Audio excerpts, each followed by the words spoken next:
Hi guys, welcome to my channel.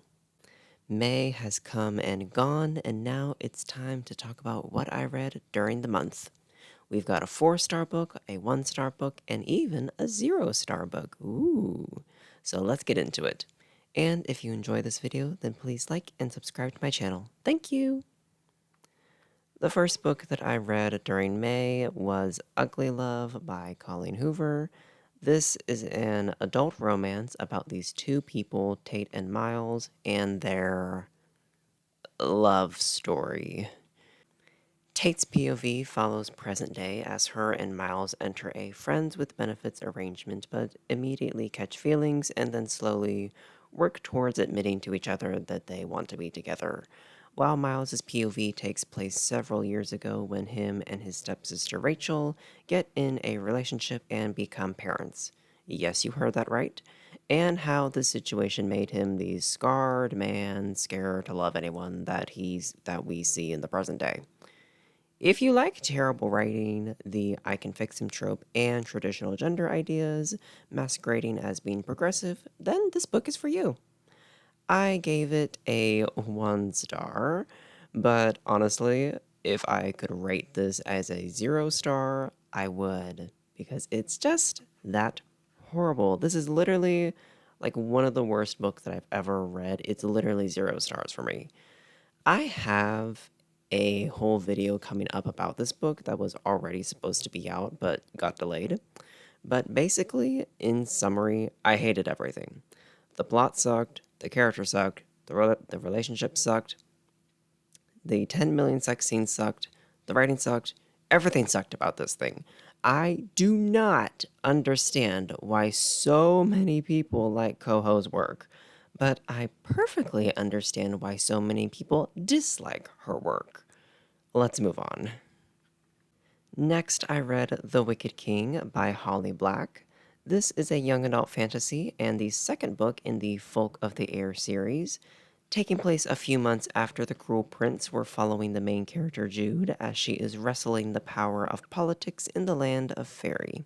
Her former rival, Cardan, sits on the throne of the kingdom, but he's merely Jude's puppet while she's the real power. War is on the horizon as the Queen of the Ocean plots to overthrow the kingdoms of the land, and Jude must figure out how to stop her while not revealing herself out in the open. I gave this a 4 out of 5 stars, and if you remember last month where I gave The Cruel Prince a 2 out of 5 stars, this was obviously a major improvement. See, I told y'all last month that I would enjoy this a lot more than the first book, and I was right. I just had that feeling. This was so much better than The Cruel Prince. It was interesting. I liked all the political scheming from like all the different sides. The characters weren't annoying in this one. The twist and backstabbing was fun to witness. I just had a really good time with this, and I'm excited to read the final book soon. I was like kind of gagged when Cardan ended up betraying Jude in the end, but also like not really surprised because she did betray him in the last book. So, yeah, like revenge, we love that. And with how all of the players of this world are set now, I'm expecting a full on war in the final book. Like Jude fighting for her place in Fairy again against Cardan, Madoc waging war to dominate the land, Orla still planning to drown everyone, because I don't think we've seen the last of Miss Mermaid Queen. I'm excited for the mess, the politics, even more betrayal. Yeah, I'm looking forward to the final book. Like, I don't know when I'm gonna get it. I think I'll probably like get it on audio next month, but I'm excited for it. And the final book that I read in the month of May is It Ends With Us by Colleen Hoover, also for a video that is coming up soon.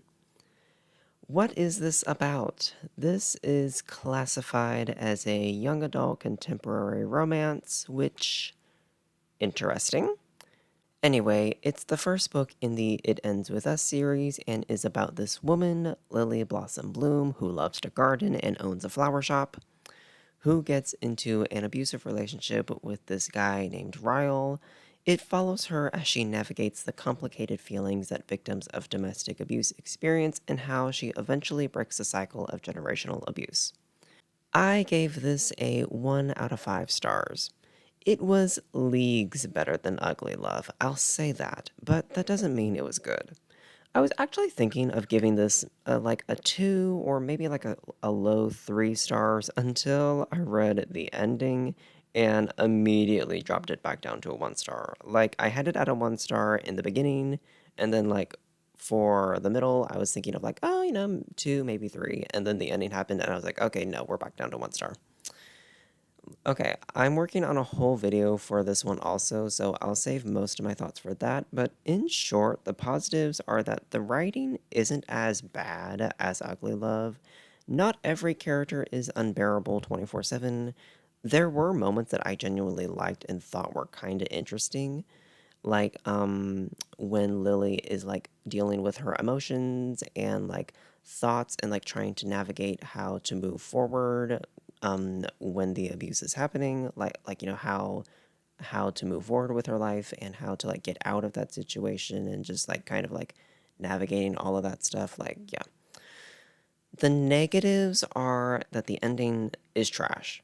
Like, I feel like Lily doesn't truly break the cycle of generational abuse the way Colleen thinks she does. And the book fell apart for me since Ryle is already disgusting from the very start, so there isn't like a true, oh, the mask comes off moment like Colleen wanted. I will say though, I can legitimately see why this became popular on TikTok. I don't know how to explain that thought without coming off as like a rude bitch. So I'll just say that it has that general vibe that TikTok has and craves, if you know what I mean. Like, yeah. Well, that's everything I read in the month of May. This month felt so unproductive, and I want to do better in June. May was unproductive in terms of my channel. Like, yeah, I worked on some videos. I have some completed scripts. Like, but I haven't really filmed much in May, nor have I really edited anything. And honestly, most of my energy has been devoted to um, finishing a story that I'm writing. So, yeah, there's that. But I hope to do better in June and get the videos that I've been working on out on this channel. So, fingers crossed for me. Also, since it's Pride Month, I want to read some queer books, so let's talk about what I want to read in the month of June. I am currently reading The First to Die at the End by Adam Silvera.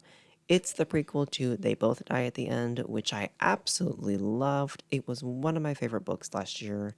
I am a little stressed, to be honest, because it's much longer than I thought it would be, and I only have 2 weeks to finish it since it's a library book, but I'll manage. So far I'm about 150 pages into it, and uh, I hate to say it, but I don't really see why this book needed to exist so far. Like, I'm sorry, I really wanted to love this thing, but I'm just not so far. Anyway, let's move on. Then I have One Last Stop by Casey McQuiston. I read Red, White, and Royal Blue by her earlier this year, and it's one of my favorites of this year so far, so I want to read another book by her. And this one sounds interesting. Like, it's about like these 2 girls that fall in love on this train, and like one of them is apparently like displaced from the 70s, and like I think she's like stuck on this train, like she's kind of like time traveling. I don't know, something like that. I don't know. The description sounds more interesting than I'm making it sound, but I want to read that. And then I'm debating whether to use my Audible credit for The Queen of Nothing, the final book in the Cruel Prince series, or whether to get this book called Boyfriend Material. Like, I don't know. I don't know. I really want to get Queen of Nothing, but Boyfriend Material fits the Pride Month theme. So I don't know. I'll figure it out. I'm also currently reading 2 books that I didn't get to in May. A Reaper at the Gates, I would like to finish by the end of the month, but if not, I'll finish it in July. It's an Ember in the Ashes book, which are huge, so they do take me a while to finish. And I'm also reading Resistance Reborn. I didn't have time for it in May, But now I do, and I'm very excited to be back in the sequel era of Star Wars because I love that era of the galaxy. Fight me. Anyway, enough rambling. That's everything that I read in May of 2023, and now I'd like to hear your thoughts. What you read in May, what your thoughts on these books are, if you've read any of them, and if you like this video, then please be sure to hit the thumbs up and subscribe buttons. I'll talk to you next time. Bye.